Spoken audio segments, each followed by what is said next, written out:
সোলারিকি গত বছর 123 megawatt install করেছে। এই বছর আমরা 100 মেগাওয়াট অলরেডি ক্রস করে যাচ্ছি। আগামী বছর আমরা 300 মেগাওয়াট ইনস্টল করব।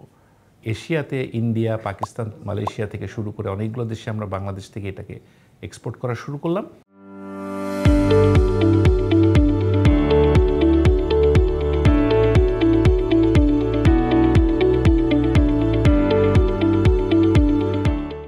বুয়েটে শিক্ষকতা করেছি 1 বছর। 1 বছর শিক্ষকতা করেই আমি বাংলাদেশ ছাড়ি, আমেরিকাতে যাই, একটা ছোট কোম্পানিতে এন্টারপ্রেনিউর হিসেবে জয়েন করি। 3 বছরের মাথায় ওয়ার্ল্ডের প্রথম সিঙ্গেল চিপ রেডিও ডেভেলপ করি।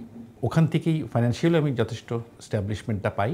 তারপরে নিজের কোম্পানি শুরু করি। তারই ধারাবাহিকতায় কয়েক বছর পরে বাংলাদেশে আসি। তো বাংলাদেশে আসার পরে প্রথম কিন্তু আমি যা জানতাম সেটাই শুরু করি। পাওয়ার আইসি নামে একটা প্রতিষ্ঠান, যেখানে আমরা বাংলাদেশে এই বুয়েট থেকে যারা ইলেকট্রিক্যাল ইঞ্জিনিয়ারিংয়ে পাশ করে এদেরকে ব্যবহার করে আমরা বাংলাদেশে প্রথম আইসি ডিজাইনের অ্যানালগ চিপ ডিজাইন বলি আমরা, এটার কাজ শুরু করি 2004 সালে। 2010 পর্যন্ত আমরা এটার চালিয়ে যাই। পরবর্তীতে আমরা এরই ধারাবাহিকতায় দেখলাম যে বাংলাদেশের জন্য উপযোগী আসলে কি, কোন ধরনের টেকনোলজি দরকার, এবং এটা নিয়ে যে আমরা রিসার্চ করছিলাম সেই সময় আমরা প্রথম সোলারের দিকে তাকালাম। এবং প্রথম সোলারটা আমরা করলাম যেটা আমরা বলতাম অফ গ্রিড সোলার। তখন ব্যাটারি দিয়ে মানুষ সোলারটাকে ব্যবহার করত। আমরা সেটাকে স্টেপ আপ করে বাংলাদেশেই উদ্ভাবন করলাম একটা প্রযুক্তি যেটার নাম ছিল সোলার অপটিমাইজার। এই সোলার অপটিমাইজারের মাধ্যমে আমরা 12 ভোল্টকে 120 ভোল্ট ডিসিতে কনভার্ট করলাম, যার মাধ্যমে এফিসিয়েন্সিও পাওয়া যাচ্ছিল, পাশাপাশি ভোল্টেজটাও হাই ছিল, অনেকটা আইপিএসের মতো কাজ করত। তার ফলশ্রুতিতে আমরা এই এশিয়াতে ইন্ডিয়া, পাকিস্তান, মালয়েশিয়া থেকে শুরু করে অনেকগুলো দেশে আমরা বাংলাদেশ থেকে এটাকে এক্সপোর্ট করা শুরু করলাম। পাশাপাশি ইস্ট আফ্রিকাতেও আমাদের একটা বড় ধরনের ফুটপ্রিন্ট তৈরি হলো এই সেম প্রযুক্তি দিয়ে। ওয়ার্ল্ডের মধ্যে আমরাই একমাত্র 120 ভোল্ট ডিসি প্রযুক্তির উদ্ভাবক। বাংলাদেশে এটা প্যাটেন্টেড এবং সারা ওয়ার্ল্ডে আমরা এটা এক্সপোর্ট করেছি। আমরা 2017-তে প্রথম সোলার দিকে তাকালাম এবং আমরা মার্কেট রিসার্চ করে দেখলাম ভবিষ্যতে বাংলাদেশে রুফটপ সোলারের একটা উজ্জ্বল সম্ভাবনা আছে। কারণ আমাদের দেশ ওয়ার্ল্ডের মধ্যে second largest readymade garments manufacturing দেশ। এখানে প্রচুর ছড়ানো ছেটানোর রুফ আছে। এইটাকে মাথায় রেখে আমরা প্রথম 2018 সালে 324 কিলোওয়াটের একটা রুফটপ সোলার প্রজেক্ট করলাম দেবনিয়ার গ্রুপের সাথে, এবং এটা ছিল বাংলাদেশের প্রথম অপেক্স প্রজেক্ট। তখন কারোর কাছে এটা বিশ্বাসযোগ্য ছিল না যে দুইটা প্রাইভেট কোম্পানি 20 বছরের একটা চুক্তির আওতায় পাওয়ার পারচেজ অ্যাগ্রিমেন্ট করতে পারে এবং ইনভেস্ট করতে পারে। সো আমরা সেটা প্রথম ডেমনস্ট্রেট করতে সক্ষম হই। কখনোই আমাদের এই প্রজেক্টের কোনো বিষয় নিয়ে সমস্যার সম্মুখীন আমরা হই নাই, এবং এটা একটা সাকসেসফুল মাইলস্টোন হিসেবে আমরা দেখি। এরই ফলশ্রুতিতে আমরা পরবর্তীতে ক্যাপেক্স এবং অপেক্স দুইটা মডেলেই আমরা প্রজেক্ট করছি। তার মধ্যে আমরা উল্লেখযোগ্য যে ইয়াংওয়ান গ্রুপের কোরিয়ান ইপিজেড নামে পরিচিত, এখানে আমরা অলরেডি 50 মেগাওয়াটের ওয়ার্ল্ডের সবচেয়ে বড় rooftop solar power plant install করেছি। মিস্টার কিহাক সোং উনি এইটার ভিশনারি লোক। উনি ভেবেছিলেন যে হ্যাঁ, ওনার সারা দুনিয়াতে যে সমস্ত প্রতিষ্ঠানগুলো আছে সব জায়গাতে মিলে উনি 100 মেগাওয়াটের একটা সোলার পাওয়ার প্ল্যান্ট প্রডিউস করে ওনার বিদ্যুতে গ্রিন এনার্জি সরবরাহ করার জন্য উনি আমাকে দায়িত্ব দেন। তারই ধারাবাহিকতায় আমরা 50 মেগাওয়াট বাংলাদেশে অলরেডি করে ফেলেছি।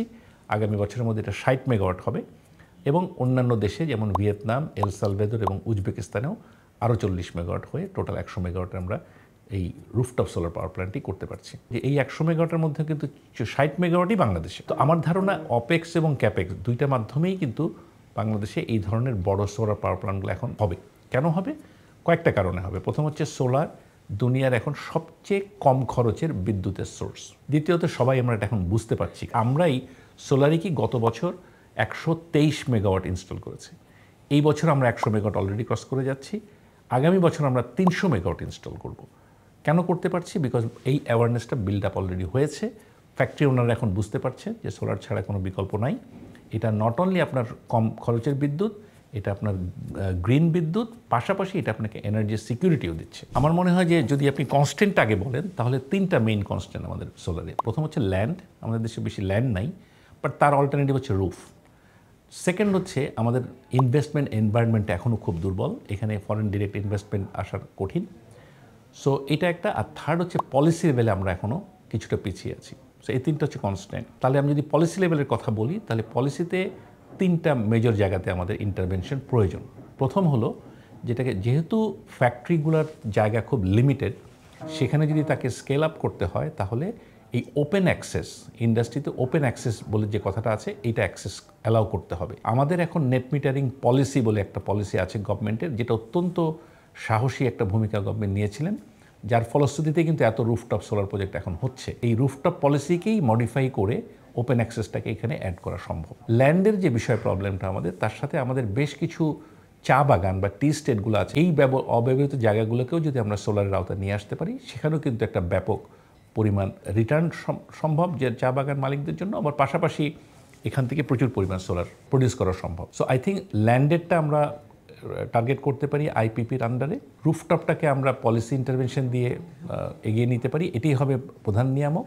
পাশাপাশি যেগুলো ছোট ছোট ডিস্ট্রিবিউটর সলিউশন করা সম্ভব, এইগুলোর জন্য কর্পোরেট পিপিএটাকে ইনসেন্টিভাইজ করা বা ফ্যাসিলিটেট করা। সো এই কর্পোরেট পিপিএ আর ওপেন অ্যাক্সেস আর এই কিছু ল্যান্ড যেগুলো অব্যবহৃত, এগুলোকে যদি আমরা সাপোর্ট দিতে পারি, তাহলে আমার মনে হয় না যে 30% যে আমরা টার্গেটটা গভর্নমেন্ট সেট করেছেন, এটা অ্যাচিভ করা খুব একটা কঠিন বিষয়। বাংলাদেশে one of the biggest constant হচ্ছে ফরেন ডিরেক্ট ইনভেস্টমেন্ট। যে কোনো রিনিউয়েবল এনার্জিতে আপফ্রন্ট ইনভেস্টমেন্ট লাগে, তার মানে ইনভেস্টমেন্টের টাকার অঙ্কে প্রথমেই ইউজ করতে হয়। তো সেইটার জন্যই সোলারিক সিঙ্গাপুরটা আমরা এস্টাবলিশ করেছিলাম 2015 সালে, যাতে আমরা ফরেন ফান্ডটাকে ডিরেক্টলি ইজিলি রেজ করতে পারি, এবং তারই ফলশ্রুতিতে আমরা এই সোলারিক সিঙ্গাপুর অলরেডি ইনভেস্টমেন্ট রেজ করেছি, যেটা দিয়ে আমরা এখন ইমপ্লিমেন্টেশন করছি প্রজেক্ট।